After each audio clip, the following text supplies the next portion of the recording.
আসসালামু আলাইকুম ও রহমতুল্লাহ। তান্ত্রিক মহাগুরু চ্যানেলের পক্ষ থেকে স্বাগতম। আশা করি সবাই ভালো আছেন। আজকে আপনাদের সামনে এমন একটি নকশা নিয়ে আপনাদের সামনে আসলাম, এমন একটি মন্ত্র আপনাদের সামনে নিয়ে আসলাম, যে মন্ত্রের পাওয়ারের মাধ্যমে, যে মন্ত্রের শক্তির মাধ্যমে আপনি আপনার কাঙ্ক্ষিত ব্যক্তির উপরে বাণ চালান করতে পারবেন। যে বাণ মারলে সে শত্রু বাছন হবে না। এটা এমন একটি শক্তিশালী বিদ্যা, এমন একটি পাওয়ারফুল গুরু মন্ত্র, রামের বাণ। ওনাকে আমাকে বলেন, ভাই রামের বাণ মন্ত্র দেন। তাদের জন্য আজকে রামের বাণ মন্ত্র নিয়ে আসলাম। যারা দেশ এবং দেশের বাহির থেকে কাজ করাইতে চান, আপনারা স্ক্রিনে তাকানো ফোন নাম্বারে যোগাযোগ করবেন। আপনাদেরকে গ্যারান্টি দিয়া 100% গ্যারান্টি দিয়ে আমি কাজ করে দিতে পারবো ইনশাল্লাহ। সাইফুল কবিরাজ চ্যানেলটি যারা সাবস্ক্রাইব করেন নাই, দয়া করে মেহেরবানি করে চ্যানেলটি সাবস্ক্রাইব করুন। বাণটি মনোযোগ দিয়ে শুনেন, মন্ত্র মনোযোগ দিয়ে শুনেন। বান বান মহাবান লক্ষণে দনুক দিয়া রামের বান ছালি, দোহাই বান অমুকের মার, আমার এই বান ছুটে দোহাই সীতা, রামের হাত তোমার পায়ে পড়ে।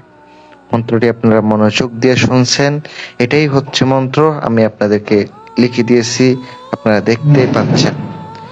এই মন্ত্রটির নিয়ম হচ্ছে, প্রথমত আপনার পাক পবিত্র অবস্থায় শনিবার দিন উত্তর দিকে মুখ হয়ে আপনাকে বসতে হবে। বসার পরে আপনাকে রুদ্রাক্ষর মালার উপরে 108 বার জপ করতে হবে। যদি 108 বার জপ করেন তাইলে আপনার মন্ত্র স্বয়ং সিদ্ধ হবে। কিন্তু আপনার মন্ত্রটি জপ করার সময় অবশ্যই নিজের শরীর বন্ধ করতে হবে।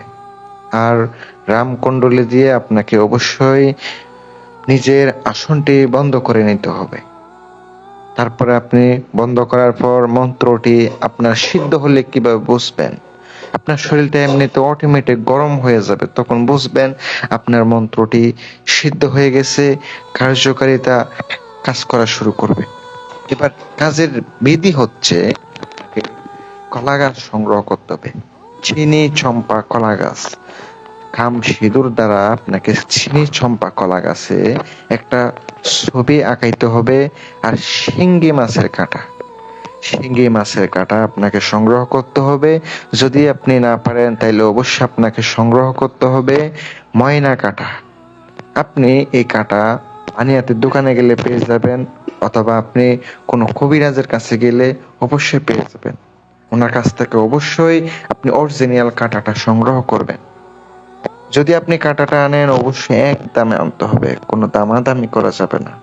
আনার পরে আপনি ওই কলা গাছের মধ্যে যে ছবিটা আঁকাইছেন, ওই ছবিটা আপনাকে চেহারা কল্পনা করে, যে ব্যক্তির উপরে কাজ করবেন তার চেহারা কল্পনা করে ওই কাঁটার মধ্যে একবার ফোঁড়া একটি করে ফুঁক দেবেন, আরেকবার পরে আরেকটি করে ফুঁক দেবেন। এভাবে এক নিঃশ্বাসে একবার করে ফুঁক দিয়ে, 3 নিঃশ্বাসে একবার করে ফুঁক দিয়ে ওই কলা গাছের মধ্যে আপনাকে ওই কাঁটা আপনাকে পুঁতে দিতে হবে। এইভাবে আপনাকে 7টি কাঁটা একই নিয়মে পুঁতে দিয়ে পিছনে না তাকিয়ে চলে আসতে হবে, তাহলে আপনার কাজটা হয়ে যাবে। কিন্তু অবশ্যই আপনার নিজের সেফটি নিয়ে কাজ করতে হবে, নিজের শরীর বন্ধ করে কাজ করতে হবে।